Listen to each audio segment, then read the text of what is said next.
Assalamu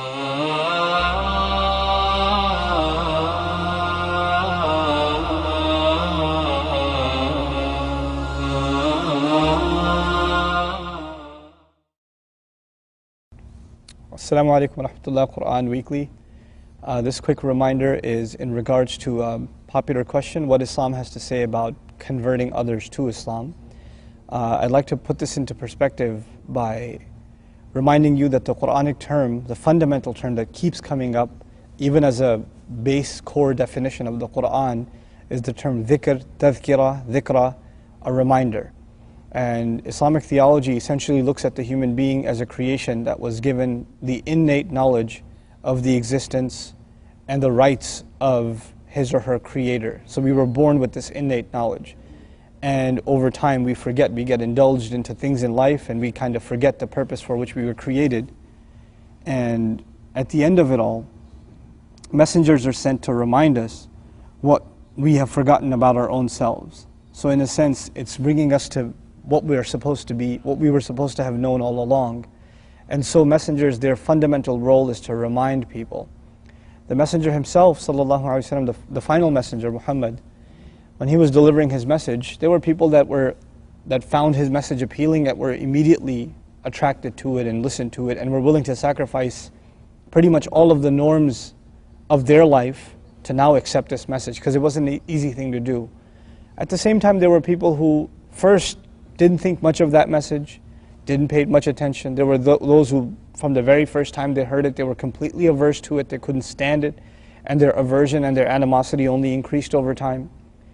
And as the messenger constantly tried to get the message out and remind people, he saw very few results over the course of several years. So what should have been a large following was still really minuscule compared to what the population of the city, of the town was, compared to what his actual audience was. So it started seeming like he's not getting anywhere.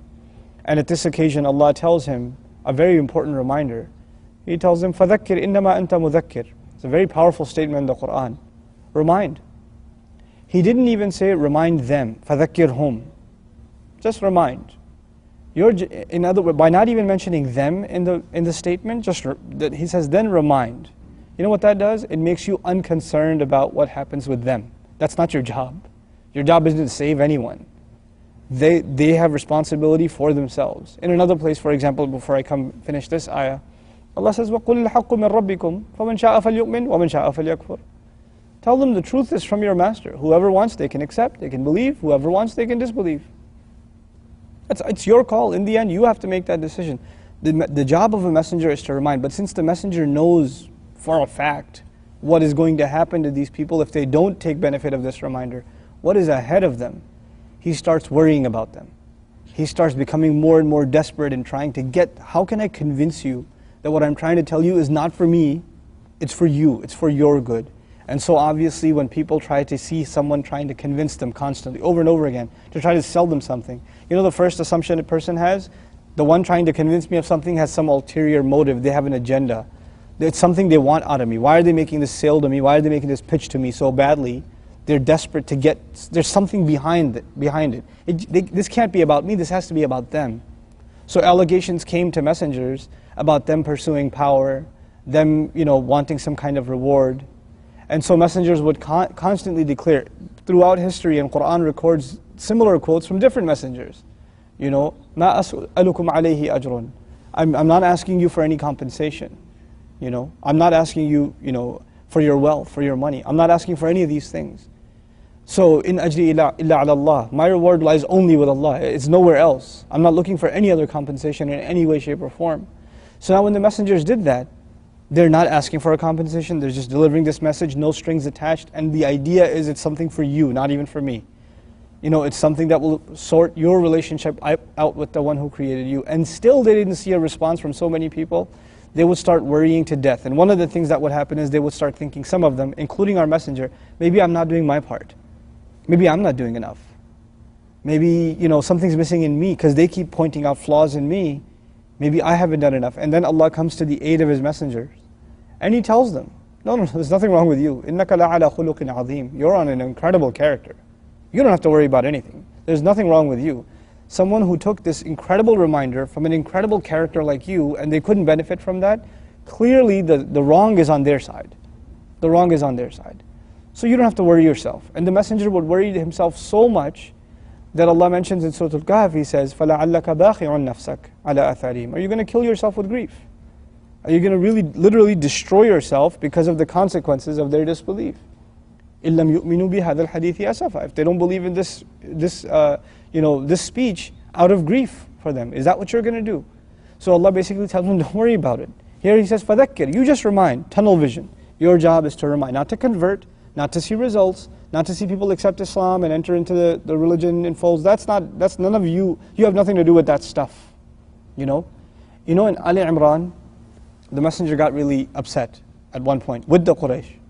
And the ayat came down, لَيْسَ عَلَيْكَ هُدَاهُمْ وَلَكِنَّ اللَّهَ يَهْدِي مَن يَشَاءُ. You're not responsible to guide them. Allah guides whoever He wants. These ayat came directly to the messenger ﷺ. It's not your job, literally, to convert them, to guide them. Allah guides whoever He wants. Your job to remind. لَسْتَ عَلَيْهِمْ بِمُسَيْطِرٍ in this ayah. He says, فَذَكِّرْ. Just remind. إِنَّمَا أَنْتَ مُذَكِّرْ. You are nothing but a means to deliver a reminder over and over again. The word mudhakkir means someone who reminds continually. Just keep on reminding, keep on reminding, keep on reminding. That is your job as a messenger. Keep on reminding people what their purpose in life is. لَسْتَ عَلَيْهِمْ بِمُسَيْطِرٍ. You are not in any way, shape or form an authority, a controller over them. You're not there to watch over them. That's not your job. And that's the exact attitude Muslims take as an inspiration from the Messenger himself, sallallahu alaihi wasallam. That's the Muslim position on da'wah. When we give someone da'wah, our job is to do justice to what Allah commanded His Messenger to do, remind. Do justice to the act of reminding. Do your best to try to remind someone. That's it. What happens after that? You should be sincere, you should be worried, but know that you're not in authority to do anything. And if our reminders are sincere, who knows, maybe it takes a year or 10 years, but a person might come around just because our reminder was sincere. My teacher used to tell me, when you make da'wah or you give speeches or teach even a word to anybody, it's not your words that teach anyone. Your words have no effect. They fall on somebody's ears, but their passage from their ears into their minds and to understanding and into their hearts and into their action, those doors are locked. And the only one who can say kun and open those doors and have that one word effect is Allah. So it could be the case where someone's given a speech to 1,000 people, right? And there's a massive audience listening to this one person speak. And Allah decides this in that 2-hour speech or in that 10-year sermon by or decades of sermons, centuries of sermons by Nuh alayhi salam, there's going to be this one word He says that one day that's going to just make its way through into somebody's heart. That's by Allah's kun. That's it. That one day. That it happened. That's not you. That's not Nuh alayhi salam. That's not Rasulullah sallallahu alaihi wasallam. That's Allah opening a door. That's it. So Allah called, in a dua we say, Ya muqallib al-qulub, oh the one who turns the hearts, as we say about Allah. So our job is not to convince. Debates are futile. Even, we've reduced Islam into debates. Proving, Quran is the word of Allah, or proving that Islam is true, etc., and just knocking heads. A lot of times people that debate, they're really bad at sports. And so they find entertainment in debate. And we end up giving them exactly what they want, just to boost on their ego. They're not debating you because they're looking for purpose in life. They're just debating you because they get high off of it. That's a high for them, to make you feel stupid and to just constantly point at criticism after criticism. And you're juggling through going through all these different hoops to try to answer this and that and the other, And yet look at what the messenger is being told. Let them make their accusations. They didn't come with one accusation. They said he's insane. Okay. Nowadays Orientals will say he had schizophrenia. That's why the ayats are so sporadic.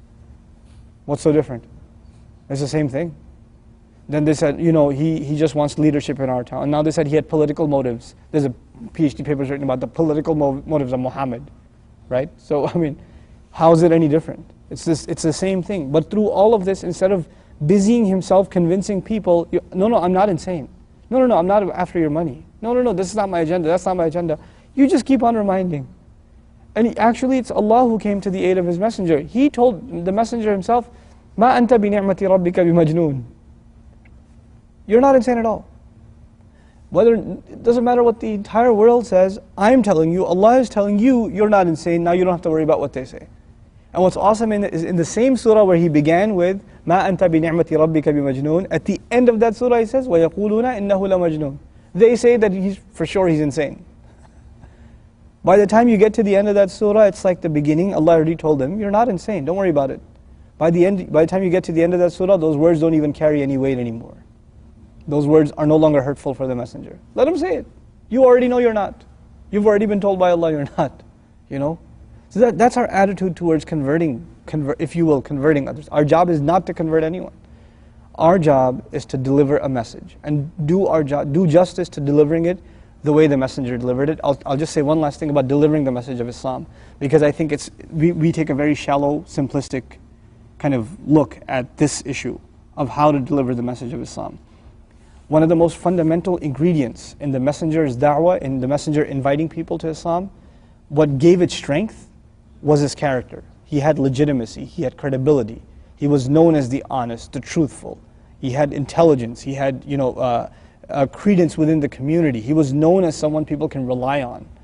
If you don't have those things, if you don't have those qualities as a person or as a community, if you don't have those qualities, then you're not in a position to speak about high ideals.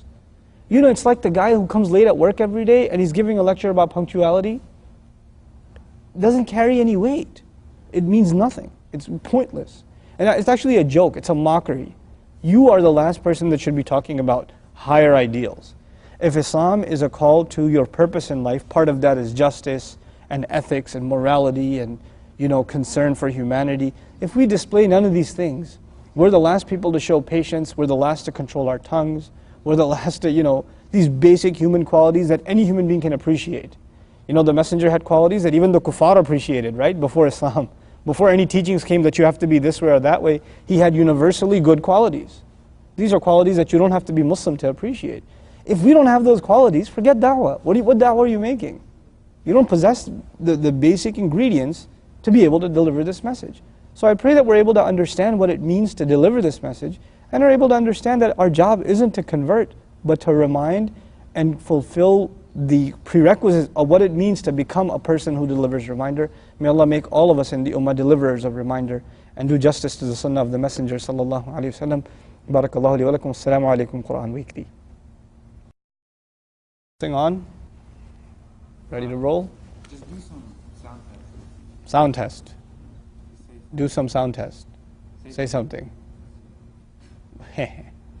My name's Mehrab. I just wanted to just do a sound test. It's been going the whole time.